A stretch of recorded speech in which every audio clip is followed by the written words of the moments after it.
All right, now the clock just turned to 4 p.m. sharp. And with this, to stay to our schedule, I would like to welcome all of you.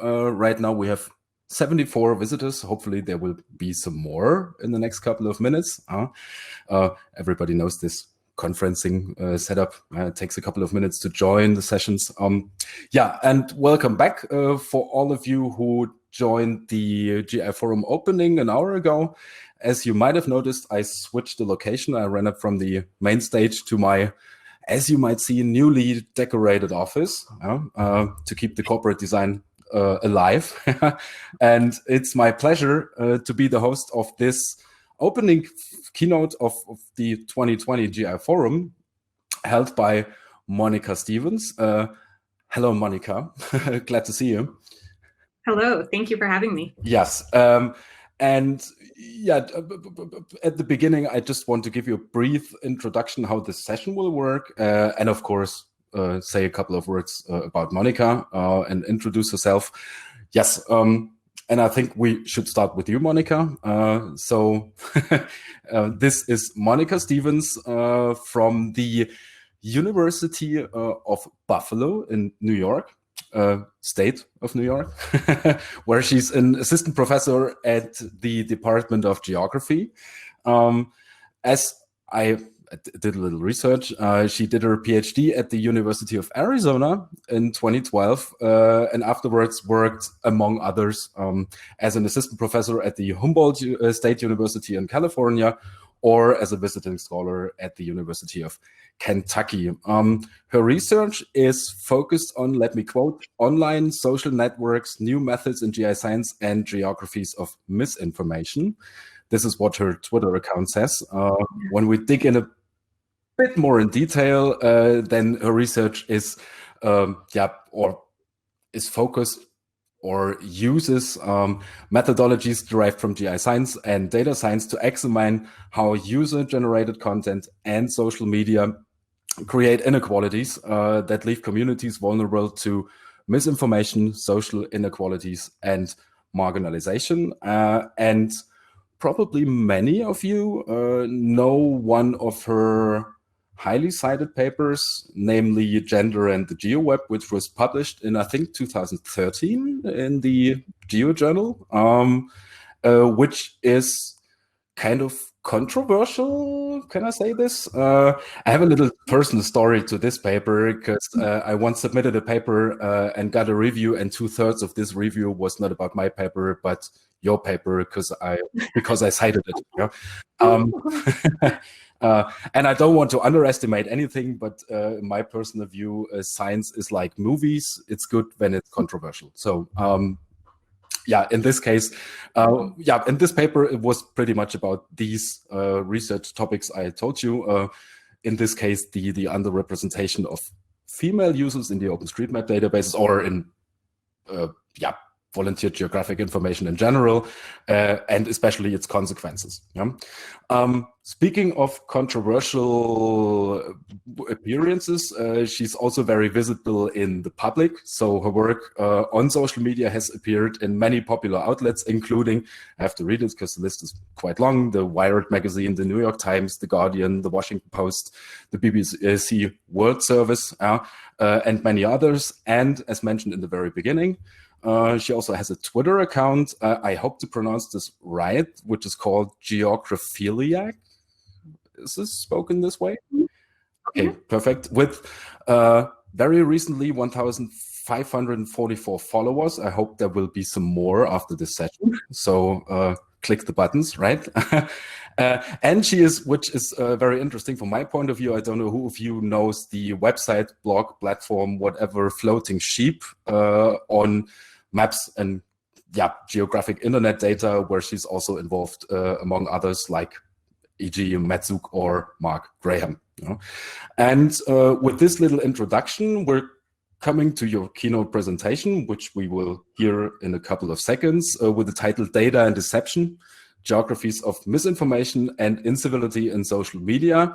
And I don't want to drop anything about this presentation, because we will hear it in a couple of seconds. And I think the presentation will take approximately 18 minutes and 15 seconds. So afterwards, there will be plenty of time to answer questions. And coming back to the structural point of view in this platform, we would prefer that if you have any questions, then just write it into the chat. We will have a look on this.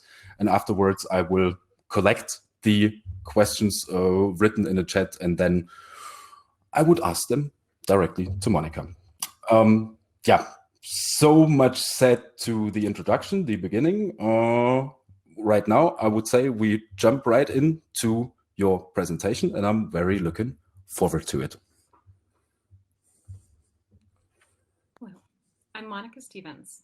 I'm an assistant professor in the Department of Geography at the University at Buffalo in New York, and an assistant professor in the Department of Geography at Durham University in the United Kingdom. My talk today is titled Data and Deception, the Geographies of Misinformation and Incivility in Social Media. I would be amiss to prepare this lecture without acknowledging our current situation, as dashboards like this one from Johns Hopkins University are referenced daily by governments, media, and a curious public. Geoinformatics, data science, and visualization is at the forefront of communicating the gravity of this situation. But there are also major problems with the proliferation of online information about the virus. As the Director General of the World Health Organization, Dr. Tedros Adhanom Ghebreyesus said, "We are not just fighting an epidemic, we are fighting an infodemic. Fake news spreads farther and faster and more easily than the virus, and it's just as dangerous. Now more than ever is the time to let science and evidence lead policy. If we don't, we are headed down a dark path that leads nowhere but division and disharmony." As geoinformatics specialists, data scientists, and GIS experts, we can't address the virus at the molecular level, but we can examine and find solutions to the infodemic. As collective anxiety over the virus took hold, many sought a source to blame for their circumstances, whether 5G or Bill Gates or a lab in Wuhan, China, or even the country of China, by attributing their fears of the virus to something or someone tangible. Believers of the conspiracy theory could do something about the virus. They could destroy the 5G towers or stop Bill Gates. And they felt more in control by believing or furthering this conspiracy theory. Previous epidemics have also circulated misinformation, fostering distrust of public health officials, unproven remedies, and rumors of global elites intentionally spreading disease as a form of surveillance or a form of population control. In 2014, as Ebola spread in parts of West Africa, a Liberian newspaper insinuated that Ebola was a bioweapon deployed by the US Center for Disease Control as a device to cull the population and serve for population control. A survey by Vick et al. In the Democratic Republic of the Congo found that 25.5% of households believed that Ebola did not exist, and 32.6% of households believed that the virus was fabricated for financial gains. Ghanaian villages attempted to block the Red Cross and Doctors Without Borders from assisting with Ebola efforts because the villagers believed or perceived that these foreign doctors working for these organizations were responsible for spreading the virus. As with the coronavirus, cultural narratives reinforce ideas of who is clean or promote ideas that the disease originated elsewhere and was introduced by a foreign agent from a dirty place with less civilized practices. And I think one of the primary examples of this is this video that circulated at the beginning of the pandemic of a woman eating bat soup and eating a bat. And this, of course, was mislabeled as a Chinese woman. It was not a Chinese woman, but it was, again, this idea that it was uncivilized practices, such as eating a bat, that led for the coronavirus to move from bats or animals into the human population. And videos like this gave somebody a target of who to blame for their circumstances of having this virus. And the internet and social media in particular reinforces this idea, both through the sort of gross out factor of it's kind of gross to watch this video and see the bat, but also by giving this very visual factor of who to blame. This furthers the stigma about foreigners as a part of this racist biopolitics that's reflected in local fears of these foreigners introducing communicable diseases through these sort of practices. So by associating a virus with a foreign place, a conspiracy theory can assuage these fears and dislocate the responsibility for the virus. And this has included a 19th century association of Chinatown with a smallpox epidemic in San Francisco, framing Chinese immigrants in New York by labeling the 1932 New York City epidemic of cholera as Asiatic cholera, instead of identifying the environmental problems in the area leading to dirty water and that sort of thing, as John Snow did with his cholera map of the Wells in London. So also they were referring to the 1918 pandemic as the Spanish flu, and references to the Mexican flu to politicize blame for the 2009 H1N1 outbreak that later became referred to as swine flu. And most recently, media pundits and politicians, as well as social media users, labeling COVID-19 as the Wuhan flu or the Chinese coronavirus. It's much easier to blame a foreign other and blame their dirty practices than to identify our own dirty practices of not washing hands or wearing a mask in public for the virus. So misinformation in particular is very difficult to compare across national borders and contexts, where local traditions produce myth and satire for many benign reasons. To see where these sort of xenophobic conspiracy theories were produced, I mapped out 1 month of retweets associating COVID with a bioweapon from China, and also with a lab in Wuhan, China. And when I geocoded and normalized based on a location quotient of a random sample, I found that basically the US states of Florida, Texas, and California were most prolific in reproducing these conspiracy theories blaming China. Indonesia and India reproduced the least of each conspiracy theory relative to the high volume of their contributions on Twitter. Both countries have established state monitoring and penalties for producing false content, while the United States has reaffirmed that the freedom of speech includes the freedom to produce and reproduce misinformation and conspiracy theories. So perhaps the discrepancies in volume among countries producing conspiracy theories are related to different geopolitical approaches to regulating misinformation. But one of the primary things that I see as commonalities between the debates on social media surrounding coronavirus and the debates surrounding vaccines. So this particularly seems relevant and prevalent with the sort of rejection of scientific evidence and best practices as sort of political ideology in favor of broad amounts of information consumed through social media. And this is especially present as we see the rise of postmodern medicine, which is largely a decreased trust in expert systems, and the rise of these self-proclaimed experts, just celebrities, politicians, pundits, touting very conflicting messages. And this really is based on these multiple truths of different worldviews that are considered equally valid by the people consuming their messages. And while that is true, evidence-based advice from qualified vaccine or infectious disease experts becomes just another opinion among many.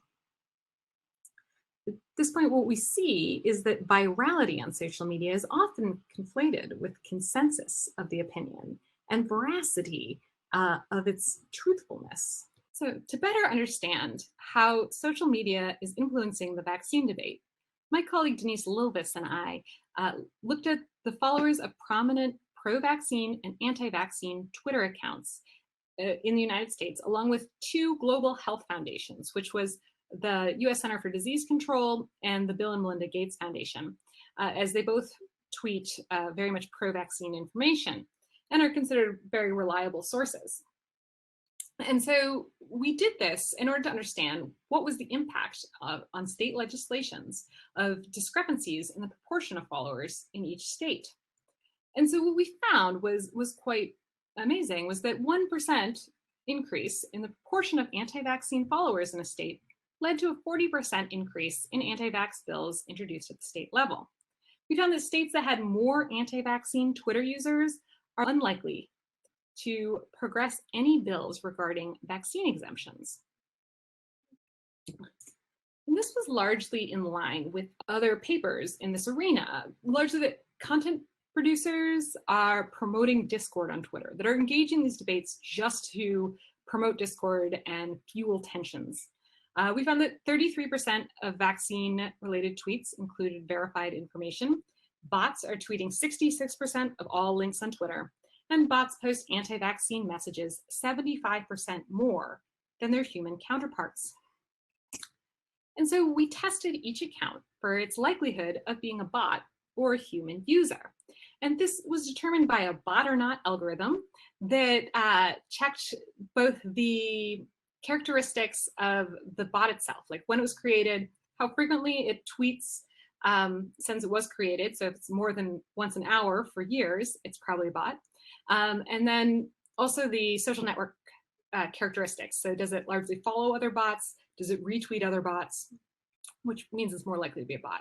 So based on difference in means tests for the bot likelihood between the anti-vax and pro-vaccine accounts, we found that the anti-vaccine followers tended to be more bots and the pro-vaccine followers tended to be more humans. What we don't really know is completely why this is happening. We have some suspicions, and that those largely were created as investigations into the 2016 Russian interference in the US presidential elections determined that a large amount of the interference was based on manipulation of the US information stream.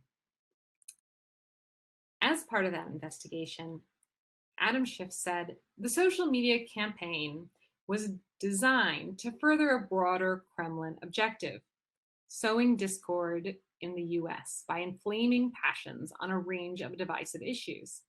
The Russians did so by weaving together fake accounts, pages, and communities to push politicized content and videos and to mobilize real Americans to sign online petitions, join rallies and protests.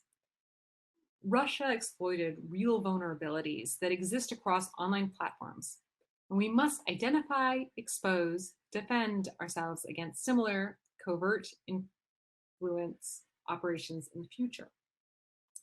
Ultimately, these trolls working for the Russian IRA use social media for information warfare. Along with participating in the vaccine debate, they participated in several seemingly benign conversations in participating in these online communities. One of the tactics they used was to take out Facebook advertisements for pages that appeared in the newsfeed as native content.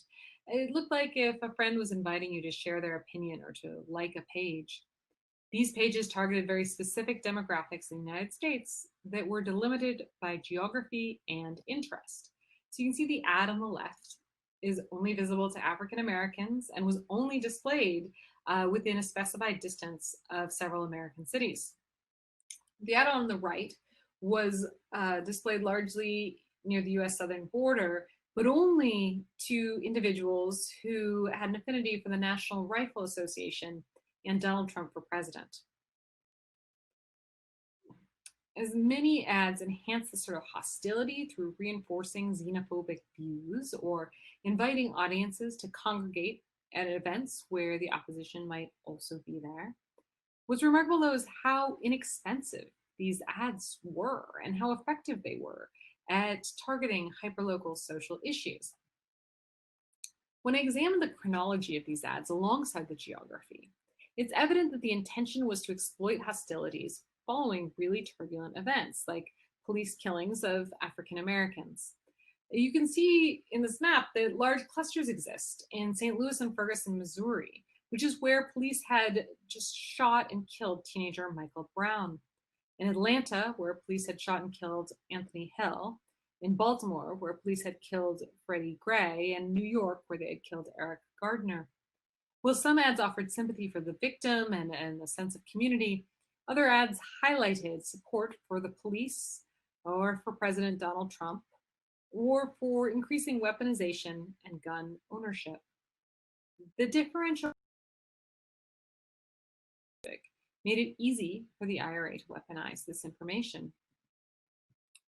But Russia was not the only geopolitical rival that identified the strategic vulnerability of the digital information stream and used it to adversely impact the democratic process. In 2018 and 19, more than 30 different state actors used social media to falsify, disinform, mislead, and agitate their adversaries. This included things like amplifying false popularity through artificially inflating like counts, falsifying or modifying digital documents, images, and videos to exaggerate support for a cause or to create a rift, creating or spreading false stories with divisive rhetoric, and coordinating extremist or false messages, and hacking, just stealing content to discredit or denigrate the opposition. This map shows Russia and Iran were the largest culprits of inauthentic information. In the United States, the United Kingdom, and Brazil were the largest recipients. As we see debates right now on social media about the utility of wearing masks and social distancing and the trade-off of reopening the country, they take on many of the same characteristics of similar format across various geographies. They appear to potentially be created by a similar source. They have an extreme number of likes and comments for existing in sometimes very small geographies. They also occur in sort of sponsored events. Our geographic platforms are especially vulnerable to inauthentic content, as volunteer geographic information, or VGI, encourages these really low barriers to contributing information. And the information that is contributed is quickly reproduced across multiple applications. But after years of encouraging volunteers to contribute geographic information and help enrich Google Maps with their local knowledge, in 2015, Google Maps had to remove the crowdsourcing platform when VGI vandals tagged the White House with the N-word as a reference to then President Barack Obama. As Melissa Mayer said, we're trying to build a virtual mirror of the world at all times. But objects in the mirror are generally backwards, and this mirror in particular is not just reflecting, but it's also fostering very ugly information. Considering the origin of content becomes even more important as the internet and social media has become our window to the outside world. We need to create tools to help assess if content and information online is locally produced, locally applicable, in addition to being recent, true, and representative of reality. Thank you for watching this talk. I have, of course, abbreviated several of the papers and chapters that I've been working on fairly recently, but I would be happy to send you an extended version if you are curious and would like to read the whole thing. I am disappointed I can't be there and meet each of you in person, and I hope to at some point in the future. But if you have any questions or would like to say hi, please send me an email. My contact information is here. Thank you again. All right. Thank you, Monica. And I think we can drop the secret right now that this was not a live presentation, but pre-recorded. Yeah, but anyway, despite that, thank you anyway for this very, very sharp and pointed lecture on, I think, a very important and controversial topic, especially in the 21st century and especially in the times we live right now. Okay, as pre-announced before, so this stage, and when I say stage, I actually mean the chat, is open for questions. So, for example, Petra just I think it's more than a comment, because we wrote anti-vax bots versus pro-vax humans. Retweeting graph is scaring. Yeah. Yes. Okay, I don't know, Monica, if you wanted to reply to this, because it's actually just a comment and not a question. But indeed, it's scary. Yes. Yeah, it's terrifying, but especially one of the things that's shocking is I don't have evidence of this, but I've started looking at during this crisis, these sort of armed people storming the Capitol building in Michigan or holding these like pro-open, pro-economy events, and they take on many very similar characteristics. Like I see these Facebook events that have like 3,000 people saying they're attending in a town that's like mine, which is 200,000 people, and it's like I don't think that content originated here.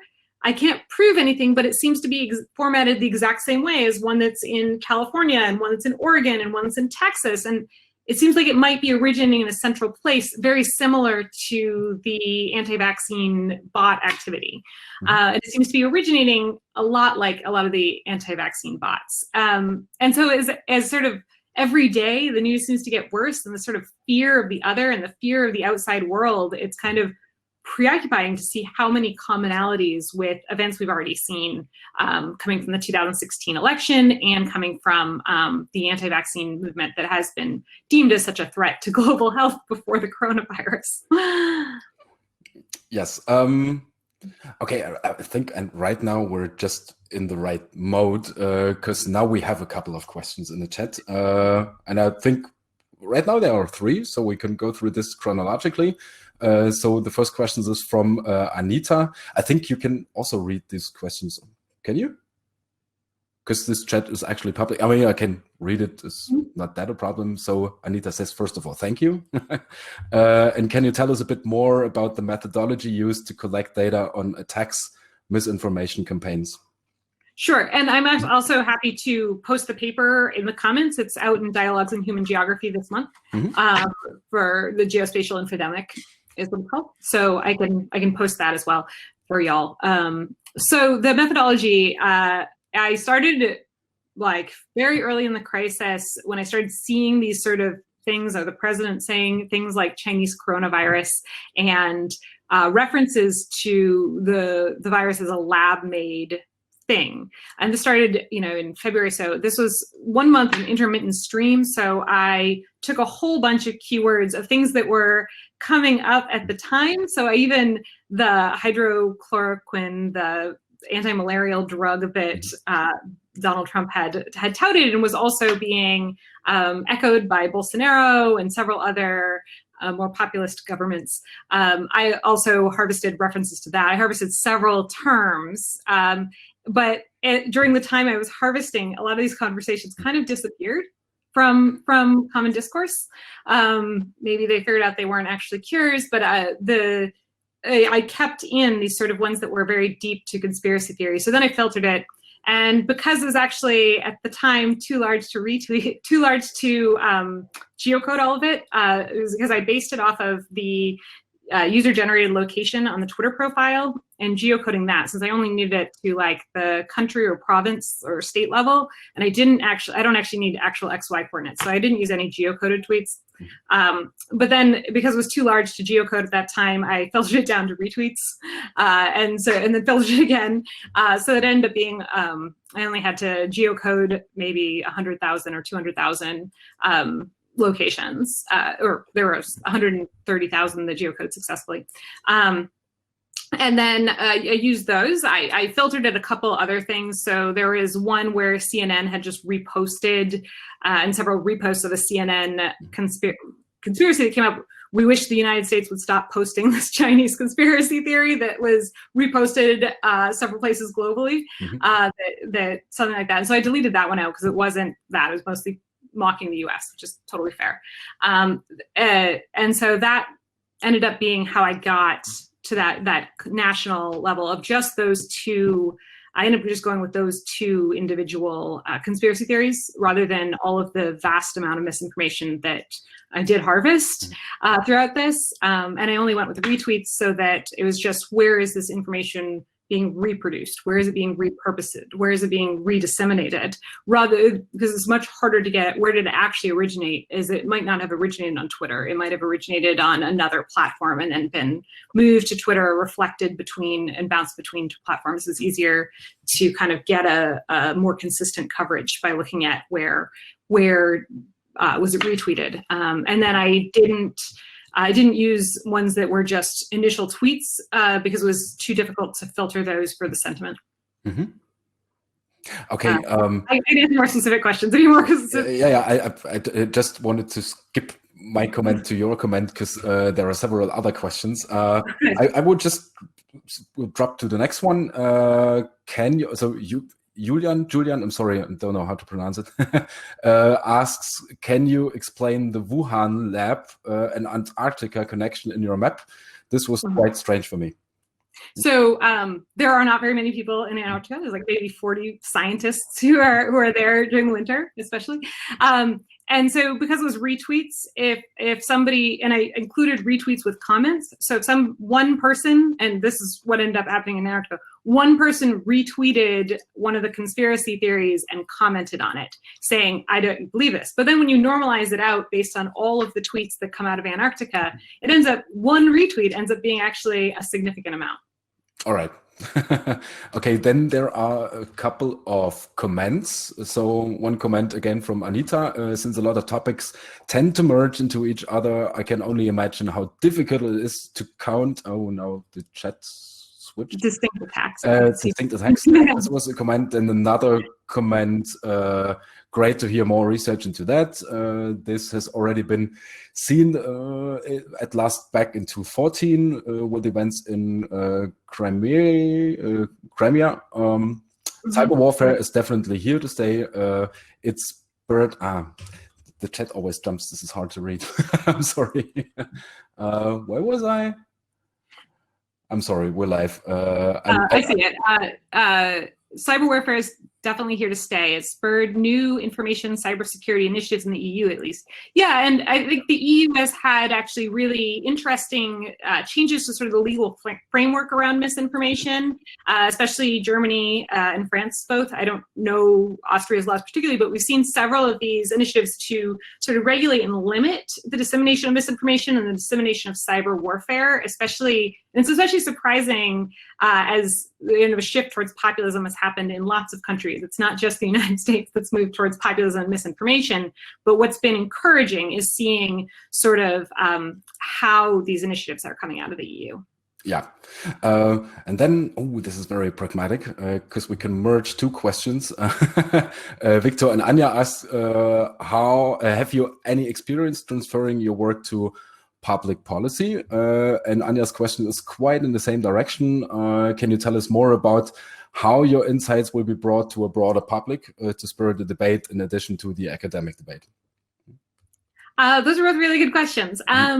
So I haven't made any sort of real shift towards public policy, especially in the United States right now. Politicians do not want to hear from academics, experts, or even public health doctors. So I am in the process of relocating to England to join a position at Durham University. I don't think that still gives me any more ability to speak to public policy. So the one outlet that I do have is that I do speak to media outlets frequently about my work, and that there are quite a few media outlets which are very happy to hear from academics discussing sort of the issues of social media and misinformation especially. There have been sort of more outlets coming from the tech sector who is interested in making changes to address or make up for certain problematic events. And so like Facebook held or funded through Stanford University a big forum on social media and democracy. And I was one of their fellows and went out and spoke at that event. But it was mostly to allow social media to learn from their own data. Yeah. Good connection point to the next question, actually, from Gerhard, who asks, is there anything that social media platforms can do against this? Are they really interested in this topic?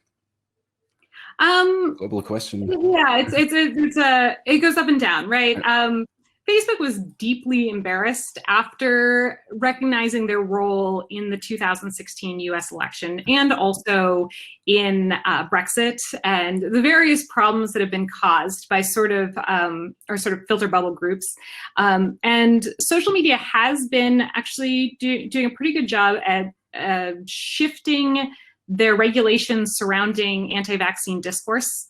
And Facebook was very slow to respond on this side, but Twitter and Pinterest was actually pretty quick as far as saying like, okay, we're going to limit this. We're going to, Pinterest made it really hard was one of the first ones to make it really difficult to search for anti-vaccine stuff and to post anti-vaccine stuff and to limit it. The problem is most of these tech companies are coming out of the US where again, freedom of speech is this very protected idea that has continually reaffirmed the ability to transmit false information. So it's all the social media companies want to be very careful to not limit the ability of speech unless it is shown to be very dangerous. At the beginning of the coronavirus pandemic, several of the social media companies got together, Facebook, Twitter, Reddit, a huge bunch, to say, what are we going to do to address this? And so they started providing free advertisement to local health organizations and the World Health Organization, the US CDC actually was in there somewhat. And I'm sure like in each of your countries, they also probably provided something to a local health organization. They provided that. They also did severely limit the false information. So this has been somewhat encouraging, like that as the 5G problem emerged where 5G towers were burning, mostly in Europe, that we didn't import that conspiracy theory yet. Twitter actually cut off. You couldn't post any of those things about 5G anymore, which made it really hard to harvest the data because I couldn't get the data all of a sudden about 5G and 5G towers. So it just suddenly disappeared. Like I could get people rejecting it, but I couldn't get the actual original data. All right. Sorry to skip one that I run through all the questions, but there are plenty of them. The next question is from Uwe. By the way, glad to see you here. Welcome. Monica, thanks for the keynote. Amazing. Do you think we should be concerned about the misuse of technology for spreading fake news, or should we be more concerned about the weaknesses of current education and the insufficient empowering of people to deconstruct fake news, for example, deconstructing geomedia, digital maps, and so on? Very global question again. Yeah, no, it is a very global question, and I unfortunately can only really respond from my U.S. context. And I think that again, as an American, we always admire Europe because we have a lot of problems here right now. And so one of them is that there is no idea of what is, when we talk about fake news, there's no real definition of true news. Like you can talk about healthy information the same way we can talk about healthy foods. It's kind of local, it's real, right? In the same way we can think about junk food and junk news. But as far as the education component is there's even like a grain of truth to the most false news that you see. So even Breitbart, a lot of the Breitbart stories actually originate with the Associated Press. And so it's not always false news, it's maybe manipulated. And yes, is that an issue as far as education goes? Absolutely. But right now, all of our education is happening online because schools are closed and there's no actual response about when schools are going to reopen in the United States, at least as the pandemic seems to be getting worse here. So I think it's a long time before we can even address quality of education when right now we're trying to just have education as a thing and have that occur. So it's really hard to kind of make that leap. And so, yes, it would be great if education existed, but I don't think the problem is necessarily with kids who are in school or who are not in school right now. I think the issue is often more with older adults. So my parents' generation, where, I've just been like casually in conversation with my parents and they've said, well, climate change, if that's really a thing. And I would be like, wait, like that's well known a thing. And so the issue isn't just consuming information on social media, that actually a lot of evidence shows that people are consuming actually quite a range of media diet of information. They're not just, even though we consume a lot of information from social media and from Facebook, that even on both sides of the spectrum, people are often consuming both New York Times and Fox News on social media. That social media does an okay job of providing a lot of different news, often on the same topic. But you do see that conservatives are reading liberal news, and liberals are sometimes reading conservative news in the US. So I don't think social media is much of the problem, of just kind of this broad acceptance. And so it's like, when you see millennials aren't actually necessarily the problem, it's their parents, and that kind of baby boomer generation that is often not consuming news and information critically. They spent the 80s and 90s saying, don't believe everything you see on TV, read it, and now they're reading it and reading it on the internet and taking it as fact when and not being quite as critical about the news they consume. Yeah. So how can that be addressed? I have no idea. Okay, the next question is not simple, but a bit shorter, I would say, from Ronnie. You've mentioned Twitter and Facebook. Have you also examined other social media platforms such as Reddit? Are there much differences when it comes to findings or insights from them, or yes? I have not actually examined Reddit. I've looked at Wikipedia, but more on not on looking the true false elements, more just looking at where does information originate and who is creating it, as bots or humans. I looked at those elements of Wikipedia, but as several reviewers have pointed out, Wikipedia is not social media, so I've had a little difficulty publishing my results on Wikipedia because I can't put it alongside stuff on social media. So otherwise, no, I haven't looked at Reddit. I mean, I read through Reddit, but I haven't actually harvested the data of Reddit, and I haven't done anything with Pinterest. I've always been very interested in Pinterest, but I haven't figured out a way to quantify information there, or perspectives or ideas, especially like home remedies. Is kind of interesting aspect of it. All right. In the meantime, Uwe dropped a little thank you. Uwe, you're welcome.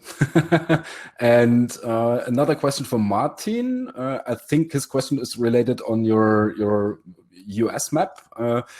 Do you have any indication on, any indication to which degree your Twitter maps are representative for the population in the respective reference units, countries, states, regions? I think this is quite related to the Arctic question, but I didn't want to skip this question. No, I'm happy to answer it. I think at the same time I'm arguing both sides. I would also say that Twitter maps can only ever be reflective of the people who are tweeting and who are producing that information.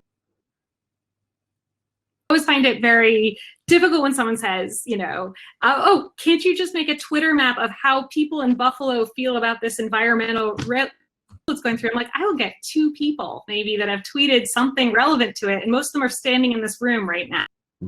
And so again, it's like Twitter's only going to be really representative of the people who are producing that information, and that's all you're getting back out of it. And so how representative is that of people in the United States or in the particular state? It not necessarily, right? Because Twitter in itself is always going to be biased by people who use Twitter, which is going to be a younger demographic than the entire place. That's going to be a very, very selected subset of society. It's going to be whiter, or Facebook at least is much whiter. Twitter is more diverse than most social networks, but it's still very, very white compared to the broad amount. It's going to be people which are a higher proportion of English speakers than, while Twitter and Facebook exist in multiple languages, you do see that there's a larger proportion of English speaking content, especially in most countries, than there is necessarily representative of the entire population of that country, or even that state within the United States as well. All right. So there are several extreme biases within using that as a platform that have to always be considered, that really all it ever is it's a map of what's on Twitter, not necessarily of the people originating in that area. All right. Then a little hint to the audience, because actually this session will be over in a minute. I think it's no problem when we exceed it for 5 minutes, but I gently would ask to not ask any questions anymore, because there are still some open. And I would say that we at least go through these questions, probably with a bit shorter answers regarding to time, even if this is a complex topic. One question from Sharif. Thanks for the great presentation and moderation. Quite a lot of news out there. Are misleading news. How can people avoid misleading news on social media platforms? Is there a way to verify the truism of news on social media? Whoa, this is also a very global question. There's not. The short answer is no, because it can't be a very broad thing. Let's say it's like I'm posting recipes for cake, right? There's no universal, this is the best cake out there and this is the worst cake out there. And you want a diversity of recipes that exist for various different kinds of cakes, and different cakes are popular in different countries, right? So you can't, just like there's no universal best for something like that, there's no universal truth for, as far as news goes. So avoiding it, I don't know if we always want to avoid it. Like sometimes we like reading news that is slightly biased towards our own perspectives. We enjoy aspects of the filter bubble. Like many of you, I'm in higher education. I spend a lot of my news diet is devoted to news about higher education, about what's going on, how are different universities dealing with the crisis and closing down and going online, things like that. So we enjoy sort of having certain biases within our news. I enjoy reading articles that are well researched as well. That's again my own bias and my own preference within my news diet. So as far as like avoiding it, you can address it with a heavy skepticism. Platforms have experimented with linking or posting warnings on things that have already been debunked on Snopes or been debunked by independent fact checkers. But the problems is that the independent fact checking is very slow. It can only address something once it's already gone viral and been popularized on social media. And it can't just address, when your great aunt posts something that isn't true, but just posts it as their opinion. It can only address links and the sort of linking aspects within social media. But social media in itself isn't, again, creating the content. So they're just linking the content and allowing users and individuals to. So if you want to avoid social news, avoid following and relating to people who post false information and follow more verified fact-checking agencies. CDC and the Bill and Melinda Gates Foundation have great Twitter feeds if you're looking for that information. There are, every single news organization now has a Twitter feed.